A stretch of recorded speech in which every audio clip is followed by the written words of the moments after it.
I'm Venessa Giunta. I am an author and an editor and an all-around like to talk about things person and a little awkward sometimes.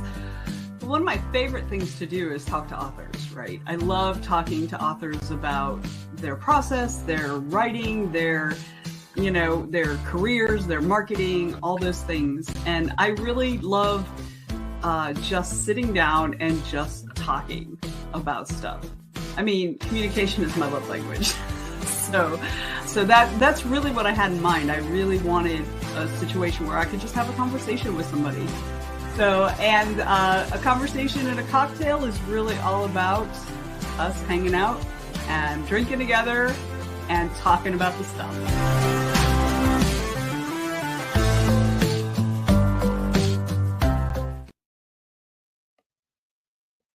Hey everybody, hello, and welcome to a conversation and a cocktail. And today I get to welcome my lovely guest, AF Stewart. Hello, Anita. Hello. Glad to be here. I'm so happy you're here. Anita and I have been we're both on GoIndieNow and we're both hosts and we're both on stuff together and stuff, but I got to be on her show a couple months ago, and now she's here with me. So I'm very glad you're here with us, Anita. Thank you so much. So I want to start, as I always start, and I want to ask you about your radioactive spider bites. What is your origin story? Like, what called you to, how did you start writing? And then also, if you probably started writing way before you started publishing, then what brought you into publishing? Yeah, well, I guess I always started writing. I probably started with the poetry because I had like little scribble books of poetry. Some of it's actually gotten published, improved, of course, since the original scribbles. But yeah, so probably started with the poetry, and I was writing short stories. And you write short stories for English class. And stuff like that. And that's kind of got me. And then, of course, I said, well, maybe I can get published in a magazine or something, because I was really big into reading the Ellery Queen Mystery Magazine when I was younger. So I started out trying to write That's a mystery fun stories. magazine. Yeah, that's a fun magazine. I love that magazine. And I started out trying to write mystery stories.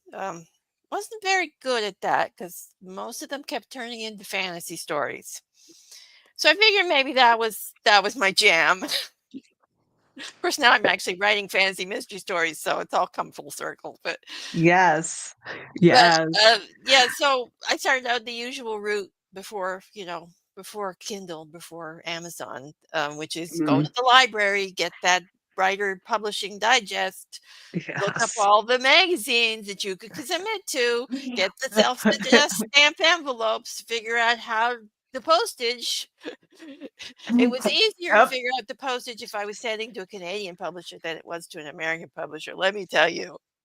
That makes total sense. Yes, makes total sense. I still, I was like, I think I sent a couple of them in, and it was like, yeah, no, just keep the story. Don't bother sending it back. I don't want it. Yeah, because it people, I think writers who have come up in the ebook era, they don't really have a concept of just the sheer number of challenges just to get a manuscript to a publisher, whether it's a short story, but even with a novel, novels were expensive to send because you had to buy a manuscript box and then you had to put it in there and then you had to send it, and it was heavy because it was 300 pieces of paper, and that was not cheap. It was not cheap back in the day. Yeah, well, I never got around to novels. I was just sending short stories out at that point, mostly because, I was living in Nova Scotia, and there were no agents in Nova Scotia. I mean, the closest agent I could apply to, query, was in Ontario. I mean, there might have been one in Quebec. It's been so long, I don't remember. But I mean, that's not what you want, an agent halfway across the country. But so it's like I was going, I don't know what I'm doing here. And it's like, and then I was, checking out the internet, the early internet, and checking out publishing and stuff, and different kind of publishers and stuff. And I stumbled on this site called lulu.com, which is still around. And I still have a couple of my books up there, um, some of the older ones, which I haven't bothered because I'm lazy to get them off and do better. That is coming, but I'm lazy. So I figured, well, I'll try out lulu.com with a couple of books and, see if anyone actually even likes what I'm writing. Yeah. So if if I really do suck, then I can stop wasting my time. Anyway, so I published my first poetry book, Tears of Poetry, and I published a short story collection, which is only available on Lulu anymore because, Oh, yeah, well, in the early days of self-publishing, nobody bothered with editors or proper yeah. formatting or anything like that. Yeah. So Yeah, Joe, I feel you 100%. I 100% feel you on that. I was like, but she's my guest. I'm not going to call her out on that. but I do have a lazy streak. I mean, to be fair, I mean, I mean, yeah. but it's just when I get creative in my creative mode, I have to have it done. It has to be perfectly, well, not perfectly because nothing's ever perfect, but it has to be perfect enough to satisfy me. So this is why Mhm. stuff gets done when I get in my creative mode. But I actually have to get into the creative mode to get it done. That's been my challenge lately. But so anyway, so while I was publishing on lulu.com, I stumbled across this website that is no longer with us. It was called gather.com.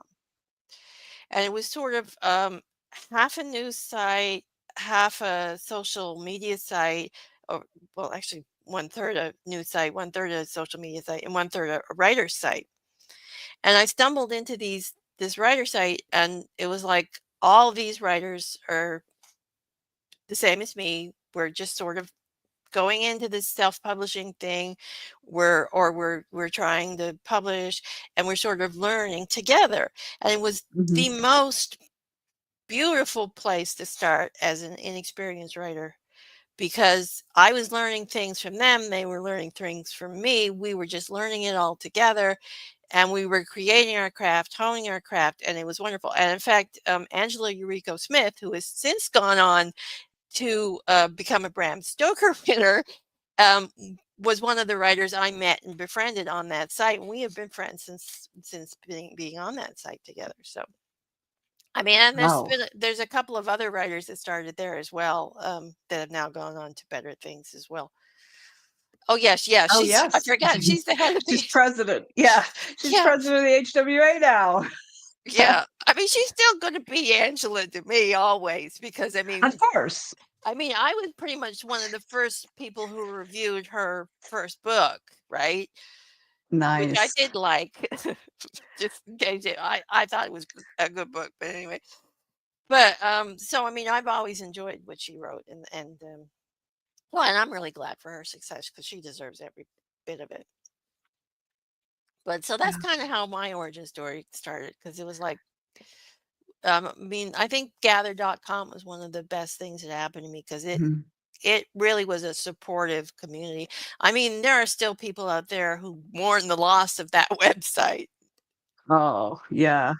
I don't think I was ever on that one. I don't think I was ever on that Well, it one. was kind of a niche one in a lot of ways, and Mhm.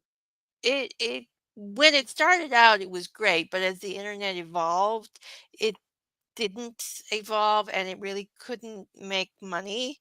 So it was even the news part of it was the money maker, like because it was kind Mhm. of like oh, I forget the content firm, but not as mercenary as the content firms Right. these days. Right. Yeah. Yeah. Wow. That's really cool though, because I think you're one of the only people I've had on the show that started that started like way in the early days of self-publishing. So that's really cool because Yeah, I I feel like started back before Amazon Kindle, so yeah.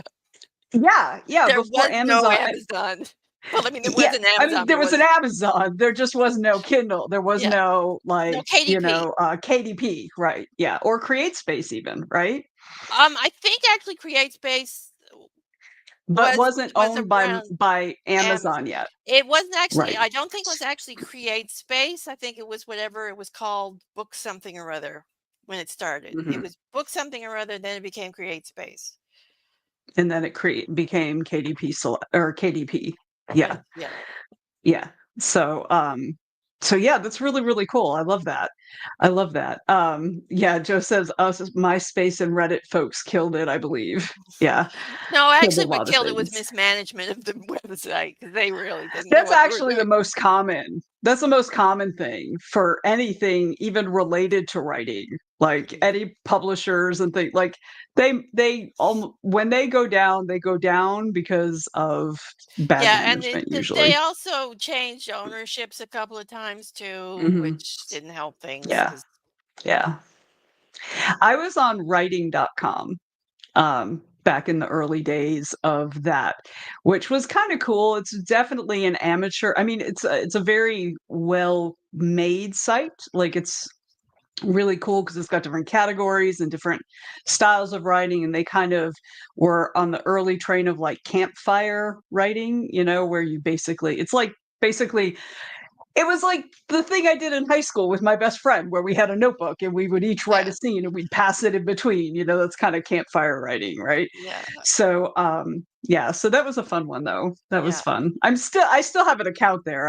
I just don't obviously use it yeah. ever. I was on so many websites that have come and gone and stuff like uh, Same. I was writing on Squidoo. Do you remember that one? Oh my gosh, I remember Squidoo. Oh Yeah, my gosh. I actually was making money on that, and I was really pissed when they got bought out and they closed it down. Oh, I was really Yeah. pissed at that. Yeah, that's the worst, I right? was That's the making a worst. nice, I mean, I wasn't making a ton of money, but I was making a nice little steady extra income on that. Yeah. Yeah. That's always a challenge, Weirdest I name think. ever, but Yeah. It really was. It was very strange. And like their things were called a lens. It was like a lens. Isn't that what the actual each page or each something like topic that, yeah. page you had something like that? It was a very weird sort of Yeah, I think I had like 2 or flow. 3 of them set up. Hmm. I don't remember Yeah. anymore, it's been so long, but yeah. Yeah. Yeah. Let's see. I am on so many that I Okay, Joe, you're gonna have to rewrite that because I don't understand what you're saying, which I think is why he took it off the screen because he's like, that don't make any sense. So you told me that you have a super special glass that you're drinking out of today. Yes. So There's share your my glass. fancy cocktail glass. Ooh, your martini glass. So what is the Yeah. blue liquid inside of it? It's, just, blueberry and lime sparkling water, see? Mmm, yum, yum. It tastes like Yay, Blue Freezy. even better. Yeah, Like it's like even I love better. Blue Freezy. Even better. I love it. So I am drinking hot buttered rum. Ooh. So it's this thing I make in the winter time, and the cool thing about it is you make like this. It's butter, and then brown sugar, cinnamon, cloves, ginger, nutmeg, like all the spices, and then with some vanilla, and then you just mix it all up. And so you can like make a batch of it and keep it in the fridge and just have it whenever you want. So it's a couple scoops of that in a mug. Add a shot or two if you're like that of rum, and then put in hot water and then stir it up. And it's so good. So, yes, that's what I'm drinking tonight. Okay, Joe redid it. I am on so many sites that I wish would just die. Okay, that makes much more sense. Yes, I refuse to call it X. It will forever be shitter. So, Well, yes. now it's shitter. It used to be a decent site until Yes, the, until the idiot? Nazis came in. Yeah, Until the and the Nazis came idiot in took because over. yeah, exactly. The Nazis came in and then they were not too loud, and then the head Nazi bought it, and then it just got worse. And now apparently he's running our government. So that's awesome. Very excited about that. All right. Enough of that. Let's talk about you, my friend. Let's talk about you. So, one of the things I wanted to talk about especially is you write a lot of different things. So you write in fantasy and you write in like steampunk paranormal, and you, as you mentioned, like it's like one of your series, Hayward and Anderson, is like a steampunk fantasy kind of Steampunk detective. paranormal cozy mystery with horror Right. elements. Right. So like it's like everything but romance in there. And my guess is there's probably some little romantic thread in there somewhere, or romantic interest, but Well, either way. Lawrence's ex-fiance is going to return for the bonus story. So you will find out why he jilted her at the altar. Maybe not. I'm not sure. I've never found Ah, that story, but it all worked ah. out in the end. So Well, my question is actually like, so I also write, like I write an urban fantasy, and I also often have horrific elements in my stories. And when I write short, especially, they're often horror. Um, so do you feel a different kind of vibe for each, like if you're writing your steampunk versus writing like maybe a straight horror versus some of your mythology work, like is that when you're writing those, do you have a different vibe for those each individually, each genre? Do you understand what well, I'm asking? yeah, they all Okay. kind of have the same sort of thread going through them. So there's always a Mhm. little bit of a familiar vibe because people die even in the cozy horror. Okay. Well, maybe not Well, so I much in the mean, cozy, but they're there's already always dead in the yeah, cozy. yeah. There's always this mythology, folklore, element to my writing Mhm. because that's what I love. That kind of runs through all the books. That this folklore mythology element to it. So there's always that kind of familiar thing I can latch onto. But the steampunk was actually the hardest to learn to write because Hmm. I had to take my head out of history. And it's like, yeah, Okay. you can't be accurate with the history here Right. because it's You steampunk. have to play with things, right? Yeah, Because it's not history, it's yeah. alternate history. So, yeah, I had to take my head out of history to actually do the steampunk. Because I mean, it's like I had to stop saying, "No, no, no, you don't have to make that accurate. They can have, bazookas that run on steam and fire carrots or whatever they're doing, They you don't have to explain it." The reader will accept it, I promise. It's the whole Yeah. genre. Yeah, so I mean that my first steampunk story, I really had to fight the impulse there on that. Anyway, and that one Mhm. ended up having like mechanical rats and a big fight in an air balloon over the Tower of London. So yeah, I feel like that's a need. Like, that's a necessity. that was actually fun to write because that was for mechanical masterpieces. Mhm. Or no, mechanized masterpieces, sorry. That was an anthology from a publisher that no longer with us. And it was basically public domain stories, but continuations of those stories or taking characters from those Oh. stories and doing other stories. So I took um, Fred Cratchit, the Scrooge's nephew, and I Mhm. basically turned him into steampunk James Bond.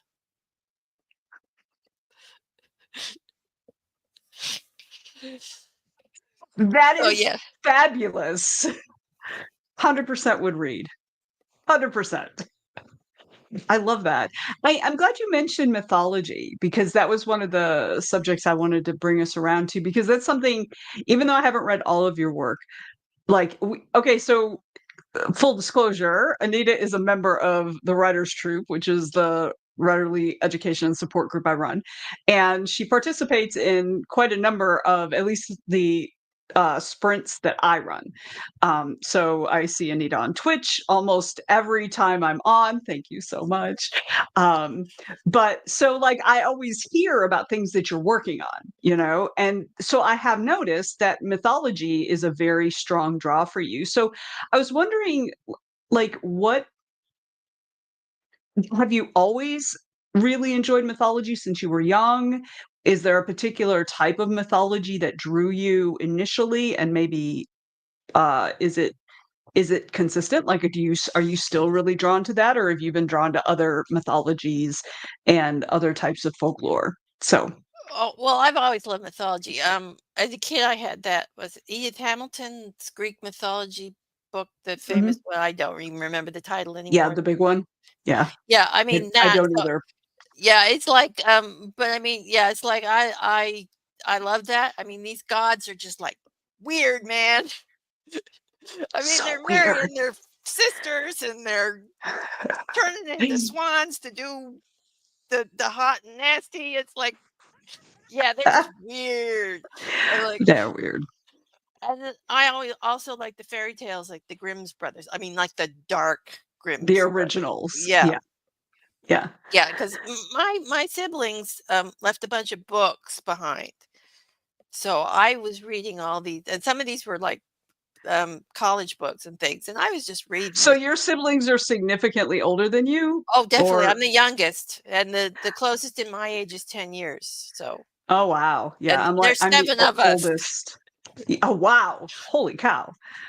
Ooh, yeah, your parents were busy, busy, busy. Anyway, so yeah, so I mean, I was reading Shakespeare. I actually convinced my mother to buy me a book of sonnets when I was like 12 or something. Oh, Yeah, I love and that. yeah, and she thought I was crazy, but I was insistent.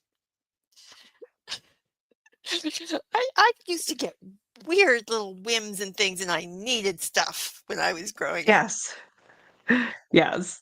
And then, and then there was this big book, like one of my brothers left behind this big book of English poetry. So I was reading that. I mean, like Spencer and Tennyson. I mean, I still like love the Charge of the Light Brigade, and Mhm.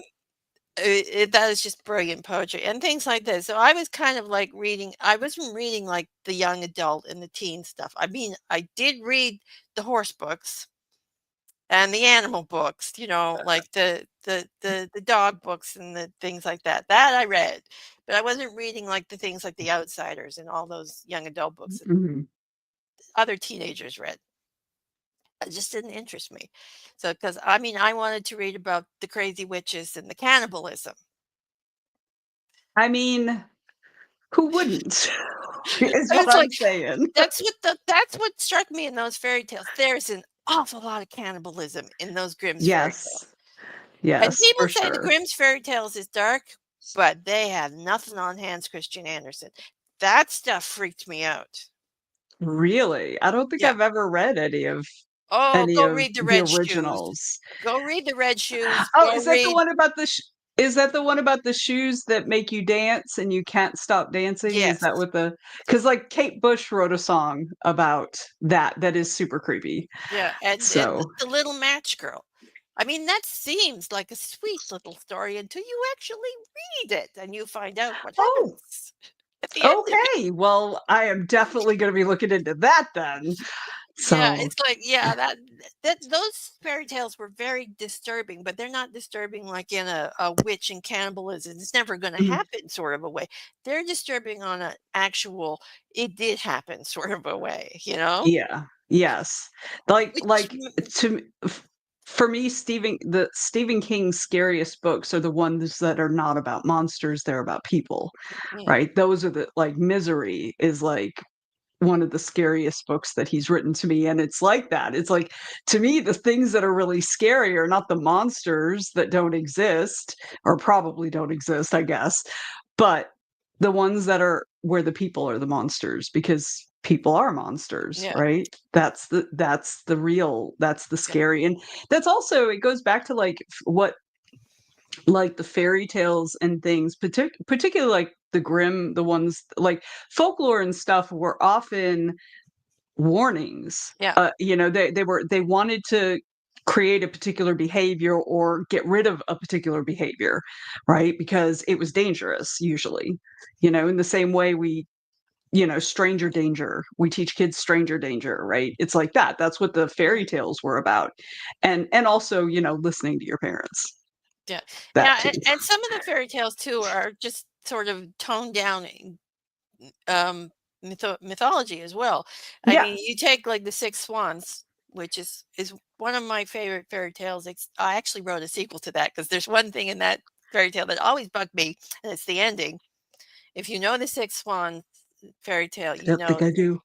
Well, that's basically the one where her brother get turned into swan. She can't talk. She has to knit these nettle shirts to turn them back to humans. Blah blah blah. She gets accused of murder. Um, th- as they're getting ready to burn her at the stake, she's still knitting these shirts, and throws them on her brothers at the last minute so she can get free. And but she hasn't finished the arm on one of the shirts. So one of the brothers ends up with a swan wing instead of an arm. Ah.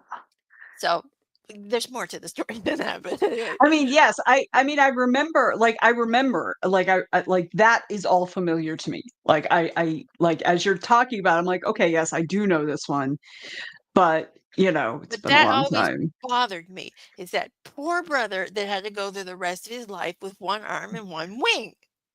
It's like, It's so sad. so I wrote a sequel, a steampunk sequel, about him, and I gave him a happy ending and a new arm, a new metallic Yay. arm. Yay! Yeah. Awesome.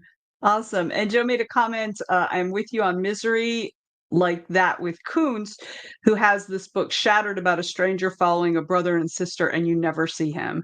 Yes. I used to I when I was young, I read Stephen King, Dean Koontz, Clive Barker. Like I was into all the horror when I was younger, which is part of why I think I write like a lot of my stuff has horrific elements, in part because obviously like I like that in a lot of ways, but also I don't know about you, but like so did you read a lot of horror when you were young as well? No, In actually, addition to the horror Sonic? scares Okay. the reading horror and watching horror, that scares me, honestly. I Oh, haven't that's really. so funny. Yeah, see, I never set out to be a horror writer. I set out to be a fantasy, well, actually, I set out to be a mystery writer and then set out to be a fantasy writer. But I fell into horror by accident because I wrote a nice story. Oh, This was on Gather. I won this contest on one of the Gather groups, and we had a end of the year, for all the people who'd won. We had an end of the year contest sort of thing. And there was no prizes or anything. It was just for fun. And sure. you were given a prompt. You had to write well, not exactly a prompt, but you were given some guidelines. You had to write a story. And the person who was running the group wanted a nice, uplifting sort of Christmas story. I think it was a Christmas. I think that it was something like that anyway. But it had to be Like nice enough. holiday. Yeah. Yeah, it had to be nice enough, uplifting. And it's like, okay, so I didn't think anything of it. So I went and I wrote a nice little uplifting story about this little girl and an angel, and everyone's happy. And I wrote the story, and I hated every minute of writing that story. I mean, it was just like a little flash fiction piece, but I hated every minute of it. It was just, I don't know. It's like something in me just shivered as I wrote that story. But I submitted it, and, it was a good enough story or whatever. Um, but my muse just shut down after writing that story. Mhm. It's like she said, "Yeah, how dare you write a freaking nice story? I'm not talking to I'll you anymore." teach you to listen. Yeah, I'll teach you to listen to me. I'll teach you. So it's like, okay, it's like I got to write something dark and horrible and awful to bring back the muse. So I racked my brain. What's the worst thing I could think of? And it went right to Jack the Ripper, because I've always been Mm. fascinated with Jack the Ripper. So I'll write a Jack the Ripper prequel. How Jack the Ripper became Jack the Ripper. Oh. That's how I started in the horror, writing the horror stuff, because I love doing that. It's like, So that's so funny though, because like I think that's really rare that there's some like that a writer of horror did not read horror as yeah, a kid. Like yeah, I think you're pretty unique in that. That's really cool though. yeah. I It's kind of really can't get into horror sideways through true crime and through dark fairy tales. It's sort of like my true crime fascination and my fairy tale fascination have kind of mashed into what I'm writing in the horror genre. yeah, yeah, that's really cool. I have a fascination, not as much with true crime, although I do find it interesting, but like serial killers. Mm. Serial killers are my thing. Like Yeah, I am fascinated by serial killers. yeah. I'm fascinated by serial killers. I especially like though the Victorian era crime. Like that is Mhm. fascinates me because well, I'm fascinated by history, but the Victorian era stuff is just like ugh, ugh. Some of it's just, So what makes it different? What makes it different? What does that draw for you? well, it's kind of like the historical. I mean, it's like the Victorian era for me is like most people think of the Victorian era. They think very prim, they think proper, Queen Victoria, Oh, they were carriages. the biggest whores and sluts, man. They were Yeah, awful. but if you actually read the history, yeah, they were a bunch of liars, Yeah, they hypocrites were and awful. liars. They were awful. And the underlying crime and underbelly is terrible. I mean, like one of my I don't want to say favorites, but it is my favorite stories from the Victorian era, crime stories, is what I have termed the baby murder house. Okay. Because basically that's what it was. Because they didn't have adoption and everything, but what they did have was this kind of thing where people could set up these houses where they would Mhm. people would pay them, like unwed mothers or people To who had take care of their kids. not just take Yeah. care of their kids, just basically they would sell. I mean, they would pay Yeah. them to take the kids and they would foster the kids out or adopt the kids out to other families. I mean, that's how it was supposed to work anyway. But with this particular one, and the one I'm most familiar with is Amelia Dyer. Mhm. That's who the woman was, but there's actually another one as well, and there's probably more that There are more. yeah, Yeah. that never got Yeah. talked over, never even got discovered. But basically, she would take in the kids for the money, and then she would either just leave the kids to starve or deliberately kill them, and then just chuck them or bury them and get rid of them. Like these were Mhm. little babies, right? Yep. Anyway, and yeah, so and the reason she got caught was because the some she put the baby, I think it was in a box or a suitcase or some sort of carpet bag or something, and she threw it in the Thames, and it didn't sink right. Think.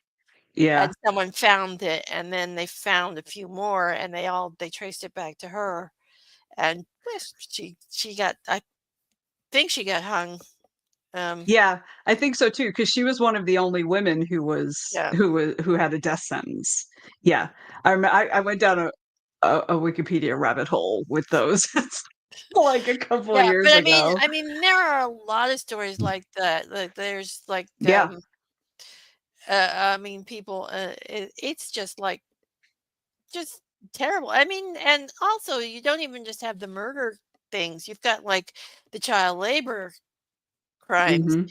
I mean, children were losing limbs in the Mhm. weaving factories because they Yeah. were the only ones small enough to go under the looms when they got stuck to unstick them, and if they weren't quick enough, they could lose fingers, a hand, or even an arm. So Yep.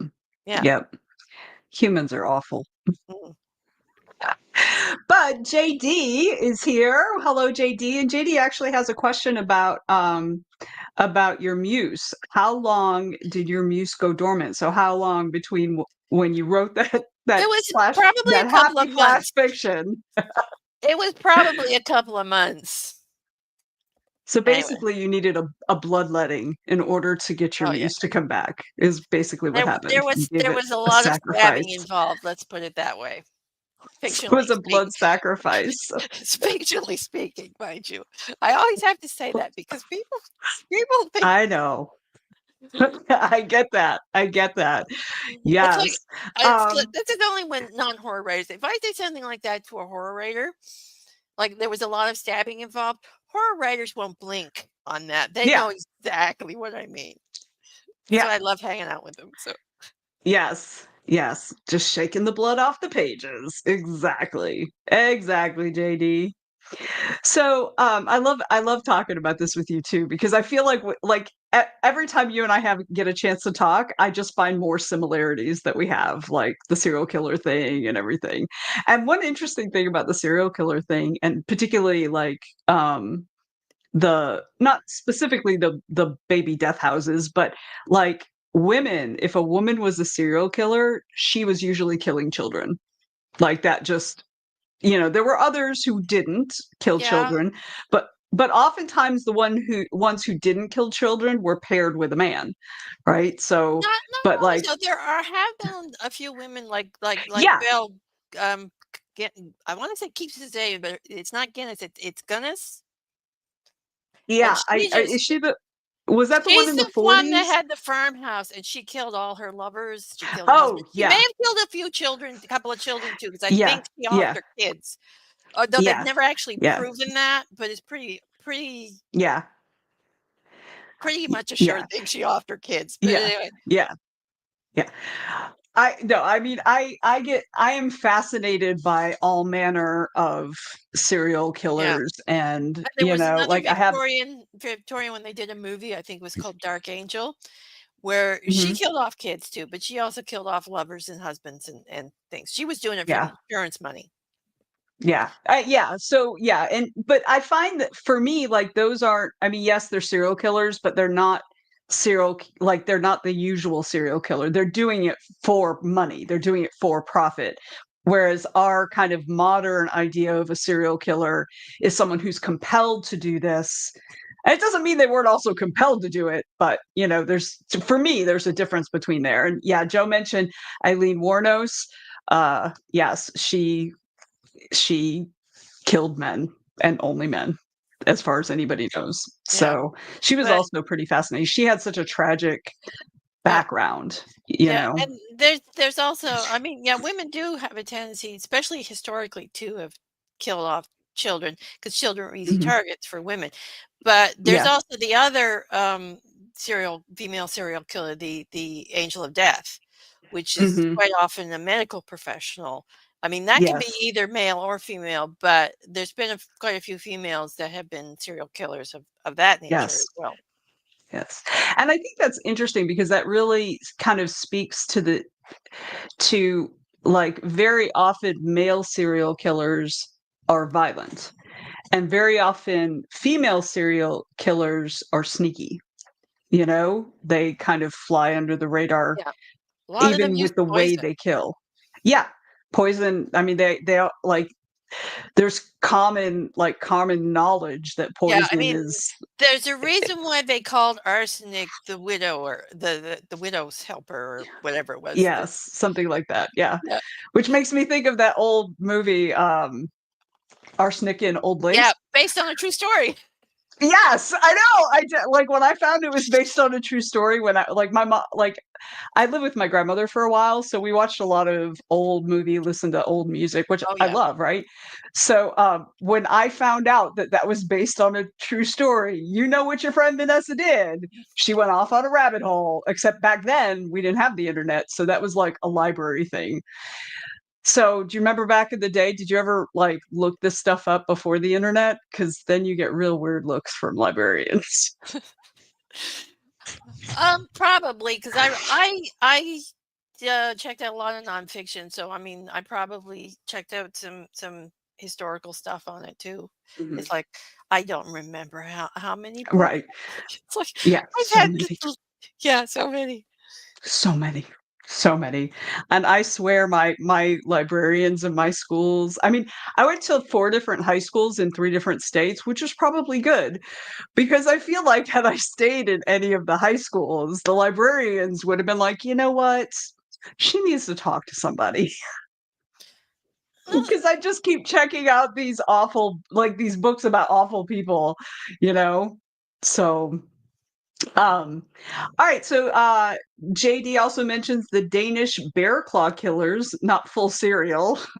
I like how you spelled cereal, but murdery enough. I don't know that I'm familiar with them. So, oh, and Black Widows, yeah, for sure, Mm, for sure. I do think though that very often women who were termed Black Widows were really women trying to get out of bad situations, right? mm. Like I think that that is not Yeah. uncommon. Yeah, but I've read some stories about like serial killer black widows that basically marry the guys, like they're doing it for the money. Marry the guys, kill the guys, get the insurance. Marry the guy, kill Yeah, the guy, get the sure. insurance. Yeah. It's Yes. like, and Yes. it's surprisingly how they got away with it too. I mean, it's Yeah. because Yeah. oh, we're so innocent. Historically, Yeah. women have gotten away with murder a lot more than men, Oh, sure. and even Sure, when they because get caught they don't get a lot of jail time or they get off. Like, there was yeah. one story I watched in a show, and, she was actually part of the Bonnie and Clyde gang at one point, Mhm. Really? and she offed 3 of her husband's/lovers, slash lovers, and she got Wow. very little jail time at all. I think she got it Wow. on the last one, but that's about it. Yeah, Yeah. and it's like Wow. Well, I mean, obviously, if it was the last one, then yeah, that well, no, I that don't makes think she sense. killed anyone after the 3rd husband or lover, whatever it was, but anyway. And the musical Chicago, that's based on 2 true stories as well. Oh, I didn't realize that, Oh, I don't think. yeah. You go read yeah, go read the crime stories that the musical Chicago is based on. That was fun. Ah, interesting. I'll have to go look into that because I feel They like I weren't serial probably grew killers. They weren't serial killers, but they were there murderers. were they mobsters? No, just, jilted Just lovers. garden variety killers. Just Yeah, it's like garden variety. you can't kill me, shoot, boom. You can't leave me, boom, with the gun. Yeah, it's Yeah. like Yeah. basically that's what it was. Gotcha. Gotcha. Yeah, Yeah, I and also I the one case was really fascinating about the husband. I think she killed her lover. And it was either she killed her lover and the husband stuck with her, or she killed her husband and the lover stuck with her, something like that. And there was a really weird, twisted relationship in that story. yeah, I imagine. But I imagine any relationship with someone who is a murderer would be twisted in, any number of ways potentially. Um, yeah, and so like I'm also really fascinated. I'm also a big history, like my bachelor's degree is in history and I'm a big history nerd, but I tend to not like modern history as much. I like Mm, older history, from maybe yeah, like the 1700s back. yeah, Particularly I like ancient history and stuff like that. But the one era, well, there's like one and a half because there's another era I like, but the one era that is a modern era that I really, really like is the 20s, yeah. right? And it's because there's so much the 1920s, I should probably say, Yes, since yes. we're in the 2020s now. It's certainly not now. This is not my favorite time period. Let me just say that right now.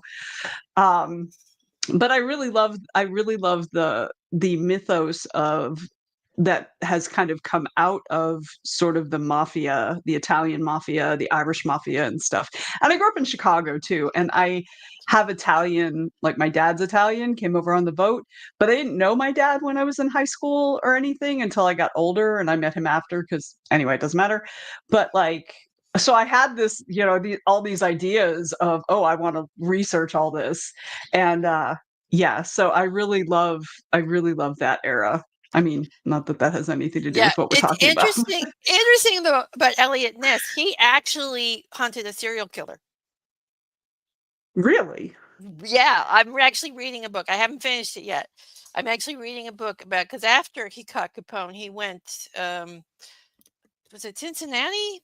It was some city, and I don't remember what city it is. I think it may have been Cincinnati or somewhere around there. Mhm. Anyway, and yeah, there was a serial killer in the city, and he actually hunted him. Wow. Yeah.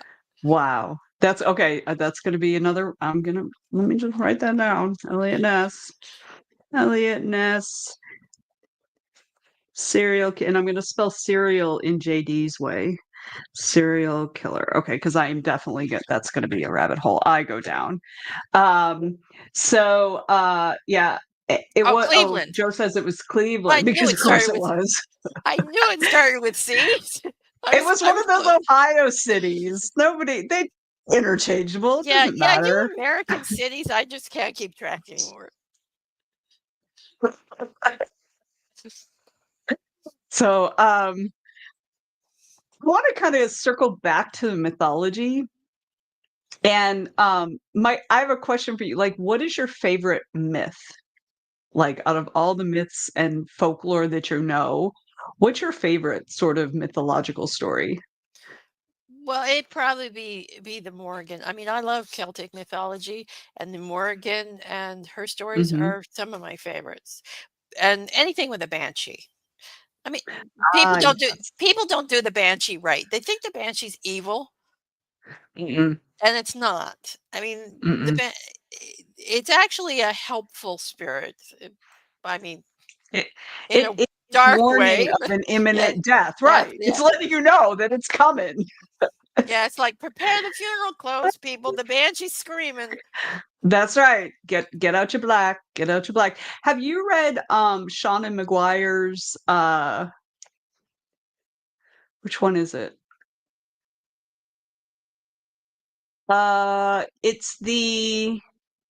It's not the encrypted series, but it's the ghost series that is off the encrypted series. Have you read that? Have you No. read any of those? The one centered on Rose, she like Shauna McGuire's like world is amazing, just with the sheer amount of detail and connections that are here and there and yon, and it's just phenomenal. I would really love to see how she actually organizes that, like how she keeps track of all the details. But they have a banshee in there, and it's really interesting because the last member of her family has died, the family that she was, and she has the option to move on to another family or not. And so now she runs a diner that is on the ghost roads. So she's not living and she's not dead. So, but she's a really cool character. I really like that. So I don't know if you get a hair and Yeah, you want to read something new, let me know and I'll yeah. point you into that series. I wrote 2 stories about Banshee. One of them was a romance, Hmm. and one of them was Banshee was turned out to be the murderer. Oh, that's interesting. Yeah. That's interesting. Yeah, Was that a she short? just got sick. Well, it's the Banshee murderer one is about the death of the Holly King. It was in one of the Christmas Lights books. That was a bunch of Oh, charity gotcha. anthologies I wrote for, and I featured my fairy private detective. Oh, yay. We love a fairy private detective. I love that. And yeah, he got roped into investigating the murder of the Holly King. Anyway, it turned out the Banshee did it because she just was sick of everybody. So she just I mean, I can relate to she that these days. snapped. She just snapped from the job Just pressure. like, Yeah, and in the romance Banshee story, basically the guy had to die to be with the Banshee. oh, but yay, happily ever after, and the death of the main character or the hero. That kind of, I like that. I love stuff that like messes with the tropes because one of the rules in romance is you do not kill off either of the main partnered characters Yeah. ever. That doesn't Well, happen. it really wasn't a romance story per se. It was more of a fantasy story because it involved the Roman legion and the Banshee and stuff. And But still, like I like that I mean if it I mean it's got romance yeah, in it. So like but I like that in order for the happily ever after to happen, the hero, had to the die. Yeah. male, right, had to die. That's Well, just yeah, how it the only works. way you could be with the Banshee was to kick the bucket. So yeah. Right, exactly. So I love that. I love like just like putting stuff on its ear, you know what I mean? Just like messing with things. So what do you have? You have a new release, right? Is that correct? You have recently had a new release? Yeah, the fourth Hayward and Anderson series came out in story. So the fourth Hayward and Anderson story came out in October, Rivalry and Steam Monsters. Yes. Yeah, and that's kind of it's the paranormal cozy mystery, but with a little Lovecraft twist in it. Oh, nice. I haven't read it yet. I did pick it up, but I haven't read it yet. Yeah. So, Anyway, and that's setting up for the last story, number 5, which is Adventures at Reichenbach. And if you've okay. been reading the entire series, you'll know that I've been threading the Sherlock Holmes rivalry, References. Yeah. yeah, throughout the entire series, and it's all coming together in series in the last story. And there will also be, like I said, there will also be a bonus story for when I put the omnibus together, like the Mhm. series, called The Return of the Fiancé, where we find out a little more of Lars's backstory with why he left and what's going on there. So Oh, nice. I love bonus material. That's awesome. Huzzah. I had a question that just occurred to me and I can't remember what it is. Oh, um, so you write one of the things I really like about well, at least my perception of your work is that you do all different. I mean, we've already talked about you write in all different genres, but you also do all different types of writing, like all different lengths. Like you do flash, you do micro, you do short stories, novellas, like novels. So, do you have a sweet spot? Do you have a kind of length that like that you really love? yeah, well, I guess my favorite would be the short stories because that's kind of what I grew up on.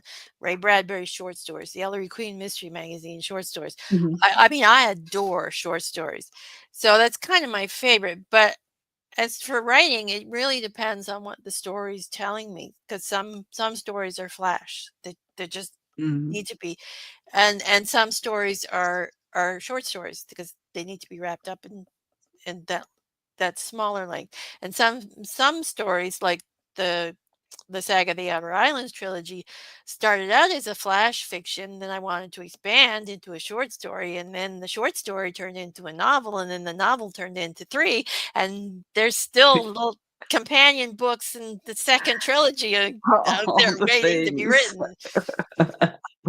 So that's kind of the story that keeps on giving and won't shut up. Well, I think it's really interesting though, because I mean, I agree with you that each story has a length that is its length, right? But I also think for newer writers, I find a lot of them have a lot of trouble not writing a novel, right? So they may sit down and be like, I'm just going to write a short story. And they try to write the short story or whatever, maybe a Yeah, novella, whatever. And they always end up going, yeah, it turned into a novel, which isn't bad in and of itself because sometimes a story does need to be a novel. But in my experience, if every time you sit down to write a short story, you end up with a novel, that means that you don't know how to like you're not very disciplined yeah. in what you're do like not what you're doing, like that makes it sound like you don't know what you're doing, but like you know what I mean, you understand what I'm saying? So is that something you've ever struggled with, like where you wanted to write X but you just couldn't, like a certain length? Was that something you had to practice at being able to make it concise enough to be a particular shorter length, or is that not something you've Actually, I kind of got lucky with that because, like I said, I was on gatherget.com. So they introduced me to writing flash fiction and then writing drabbles. And by writing flash fiction and writing drabbles, I learned how to condense my yes, stories. And actually, I would recommend flash fiction and drabbles to any new author. Learn how to, because it is the best teacher on how to condense your writing. It really is. I agree. If you can write entire story in 100 words, and I have written an entire story in 50 words. And I actually wrote Twitter fic when they had Twitter fic. And I won one of their contests. Oh, Yeah. dang. Huzzah. Yeah. So if you can write Twitter fic, you can write anything. I'm just saying. That's true. That's true. That's true. I love short fiction. Like I love especially like flash fiction and shorter. I really enjoy it as a writer. I really enjoy doing that. Yeah. I don't necessarily enjoy having a specific word count, like 100 words. You know, if it goes to 105, you know, that's good. That like for me, that still encompasses it. Obviously, if you're doing it for a contest or a call or something like that, obviously you have to keep it to that. But if I'm just writing it, I really like just short fiction, 1,000 words or less, whatever length. I love that. No, I love writing dabbles, the 100-word things. I mean, Mhm. that's how I got an entire Drabble series going on with zombie penguins and Viking chickens. So I mean, where else would you get, Viking chickens? The zombie penguins are entirely Josh Pantalesco's That does not surprise me even a little bit. It's his fault. He dared me, and it's his fault. I blame him entirely. I mean, the zombie cows are my idea, though, so I take full credit for the zombie cows. I like it how it's blame when it's Josh and it's credit when it's yours. Well, I happen to adore Dr. Quackenboss. I'm just saying. He's a good character. He deserves all your love. All your love.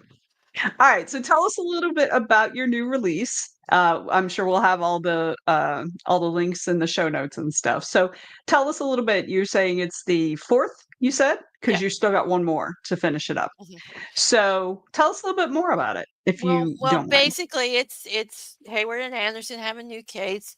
There's strange things going on at this laboratory, the Markham Laboratory. I throw in a lot of Lovecraft Easter eggs in this one. Anyway, and so they investigate, and in the course of investigating, they find out they're trying to raise an eldritch god and stick it in a steampunk monster, as you do. Will they never learn? Yeah. Will these bad guys never learn? Yeah, you do not fuck with the eldritch gods. And I finally let Elspeth off her leash for the end of this story. So she really goes to town on this thing. So yeah, that was fun. Excellent. Yay. No dynamite, but something better than dynamite. Ooh. All right. Now I'm very excited. One of these days I will have her blow something up, though. Well, I mean, technically they did blow something up in Headless Corpse, but it was an accident, so it doesn't count. So it doesn't count. It doesn't count unless it's intentional. Yeah. All right. Well, I think our time is done, but my gosh, Anita, thank you so much for joining me. This has been fabulous. I've had such a good time. I hope you've enjoyed your time here. Oh yeah, that was fun. Yes, I mean, we always have fun when we chat, I think. I'm glad that we have been able to chat this whole hour, just us. Yay. All right. So thanks everybody for joining us. So glad you could be here with us this evening for this fun conversation. Please go check out Anita's books because they're awesome. So you want them. You just don't know it yet. So I'm telling you that you want them. And as always, it's always time to go indie now.